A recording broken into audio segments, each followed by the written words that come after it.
Hey YouTube, it's Faye, and for today's video I'm going to be showing you how to replace the cabin air filters, two of these, in a Lexus 470. This is a 2005 Lexus 470, and as you can see, I'm starting out in the passenger's seat of this lovely vehicle.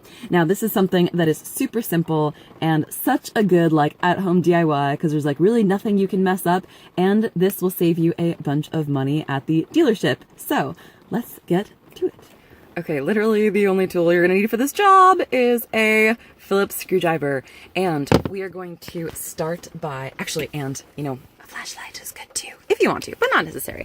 We're gonna start by removing these two little screws that are at the bottom of the glove box here. That way, when I go to remove the glove box, it kind of falls out and I can move it off to the side. There's a tiny little, I'll show you.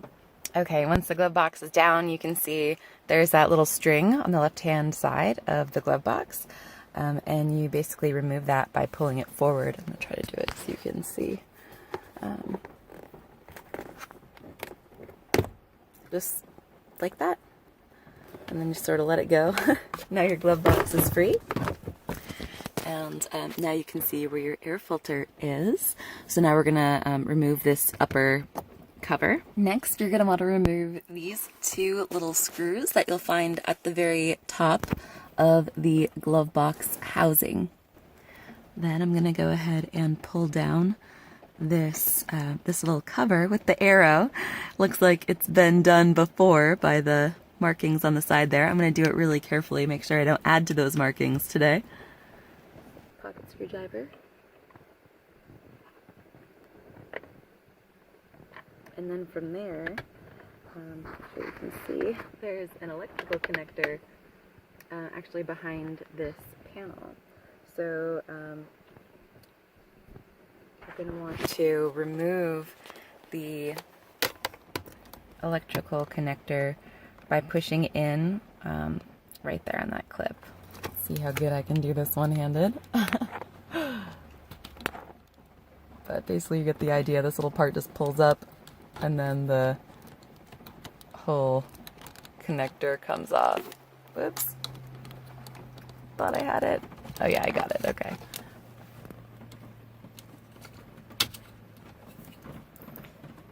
Just set that aside. Because obviously in order for this to come down, we're not going to be pulling that. And then, okay, there's one more. And I'm actually looking through my phone.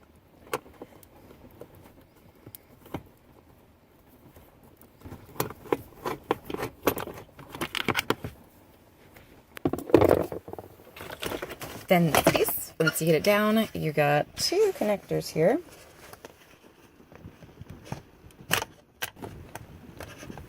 Oh, you can't see, but I got my pocket screwdriver in there, and I'm grabbing the clip, the connector, not the wires. It's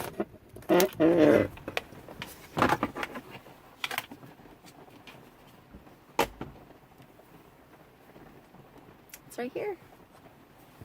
Can you see? Oh yeah, you totally can.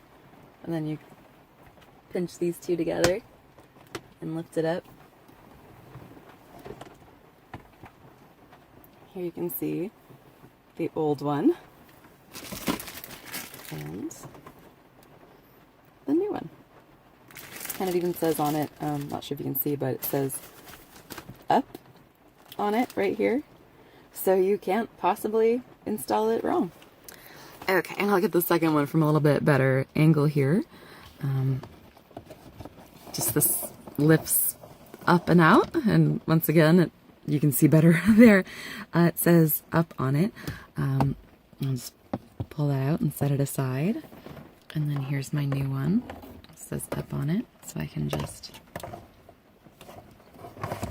And it's pretty simple, just like you slide it in all the way back. Just make sure it stays nice and straight.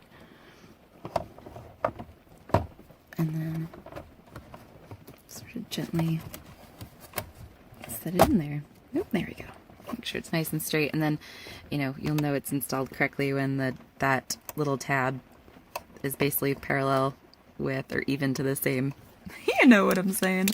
You see that? That's installed all the way. And here's our other one, once again, up. And then, oops. But you get the idea. And then, once again, here's my little dust cover. Or I guess end cap, I don't know. And then it goes in the bottom like so. And then also, just in case you couldn't see before, these are those two that I pinched together to remove it. So there it is, all the way back installed. Actually, I figured I'd show you guys a quick reinstallation of the glove box because it can be a little tricky. What I'm actually going to do is attach this piece first, our little, this guy, and then after that I'm going to line up the feet in there. But I definitely need to have the glove box tilted to the side. I'm holding it with my feet here for the benefit of holding the camera. Okay, reach in and grab the piece, and you can see how you line that up.